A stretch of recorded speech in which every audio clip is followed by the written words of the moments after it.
এই গরমে মাত্র 10 টাকা খরচ করে কলিজা ঠান্ডা করার মতো আইসক্রিম তৈরি করে নিন। মাত্র 2টি উপকরণ দিয়ে তৈরি করে নিয়েছি। ট্যাং গুলিয়ে নিয়েছি, সামান্য চিনি দিয়ে দিয়েছি। চিনিটা একটু নেড়ে গুলিয়ে নিচ্ছি। এবার একটি আইসক্রিমের মোল্ডে ঢেলে নিচ্ছি।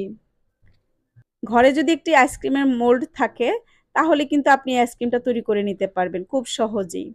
আর বাচ্চারা তো খুশি হয়ে যাবে, শরীরও ঠান্ডা হয়ে যাবে। আইসক্রিমের মোল্ডে আমি ট্যাং গুলানো জলটা ঢেলে নিয়েছি। মোল্ডের উপরে যদি স্টিকগুলো থাকে তাহলে সেগুলো লাগিয়ে নেবেন। আমার এটা স্টিক নেই, তাই আমি একটা ফয়েল পেপার দিয়ে ঢেকে নিচ্ছি। আর একটি ছুরি দিয়ে একটু কেটে নিচ্ছি। এতে আমি আইসক্রিমের স্টিক দিয়ে দিচ্ছি।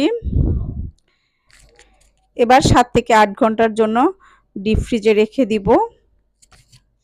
ফিরে এলাম 8 ঘন্টা পর। এবার খুলে দেখা যাক আইসক্রিমটা কেমন হলো। আমার আইসক্রিম একদম রেডি হয়ে গিয়েছে। দেখুন কত সহজে বানিয়ে ফেললাম।